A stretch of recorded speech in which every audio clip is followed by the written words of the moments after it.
Oh hey, didn't see either. Right now I'm looking through a list of famous historical figures, to find one to help me with my YouTube channel. This is kind of an unfiltered list right now, so I'm going through them and removing any of the ones like, a yikesy past.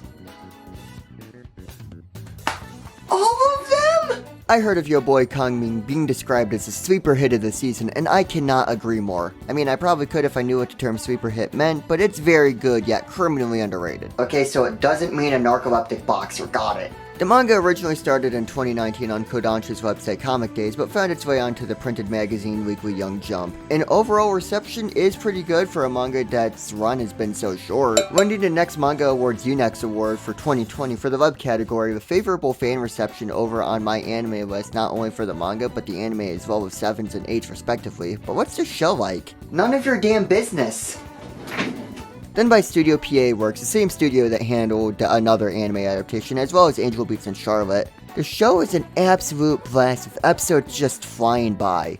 I rarely keep up with what anime comes out in a season. Of course, if it's a season 2 of a show that I know I like or a property that's been making the rounds, I check it out. But I found myself waiting for the new episodes, refreshing the High Dive page. High Dive page? I thought that was called a swimming pool. The anime follows amateur singer-songwriter Eiko as she tries to become, well, a famous singer-songwriter. Her passion comes through very apparent, like you can tell her goal isn't to just make a big number bigger, but to become a better musician and to reach more people. I also like how the world plays around her music career. This is an underdog story where she's trying to go from a nobody to a somebody, but it's not a short, oh hey, she's famous already, well there's that. Or she isn't struggling to get off the ground every single episode. People aren't exactly mean to her or trying to maliciously get in her way, and certainly no one's worshipping her, well, except that guy. Which I feel like is a balance that is easy to mess up in these types of stories. I also like that she isn't just a bad or inexperienced singer, or the best singer of all time. One of the driving points of the show is she does have a lot to learn in terms of raw experience, but her biggest issue is not knowing how to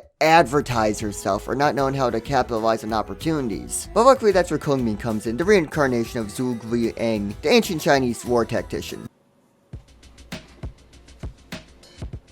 Did I forget to mention that part? The core premise, or like pretty much the pitch of the show, is that the tactician Kongming on his deathbed woke up in modern day Japan and encountered Eiko, and he offers to use his war strategy knowledge to help her become famous, and let me tell you, I absolutely love this dynamic. It's not hard to imagine the obvious route of somehow he comes up with plans that work despite them not fitting, or it being like a fish out of water story, but no, Kongming is written to adapt pretty well, which I mean, if he was a genius, he might be able to adapt to the music market pretty well, right? What the hell kind of question is that?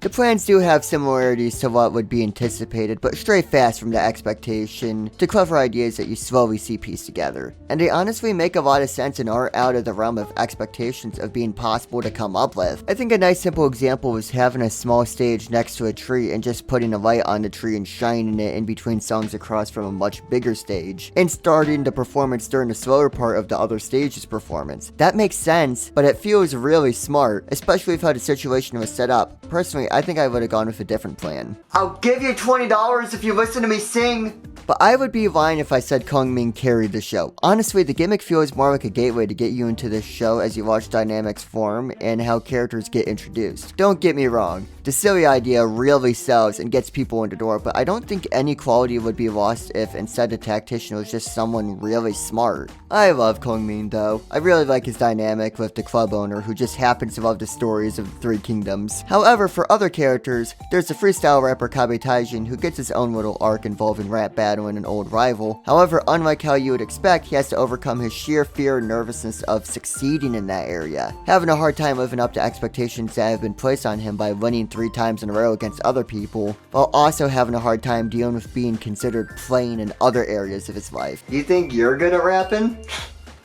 You should see me at Christmas.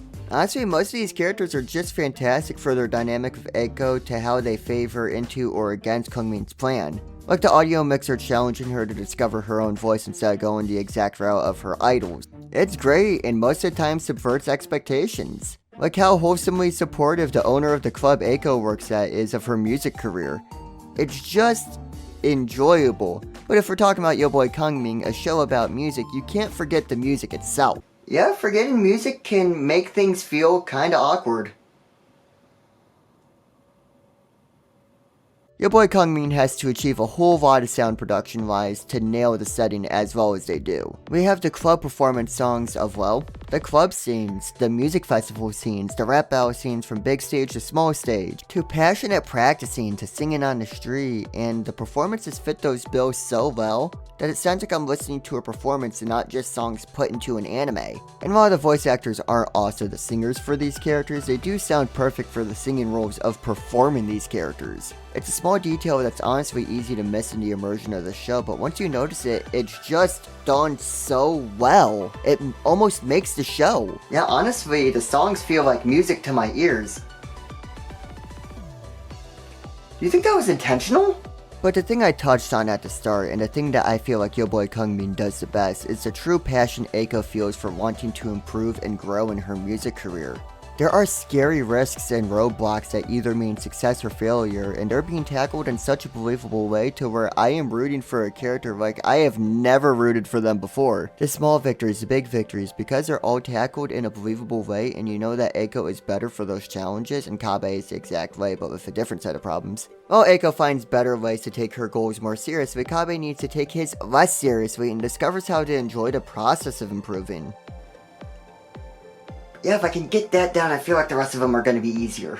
Your boy Kongming was a show that I honestly started because I thought the opening looked a lot of fun, and I don't know, the gimmick worked on me. I had to see how it would be done, but the show wasn't what I thought it was gonna be. While I did get what I was promised, I got so much more like a story of people following their passions and overcoming struggle in an honestly realistic and understandable way, with a set of characters and obstacles that I just love to pieces, and I can see myself watching the show a few more times.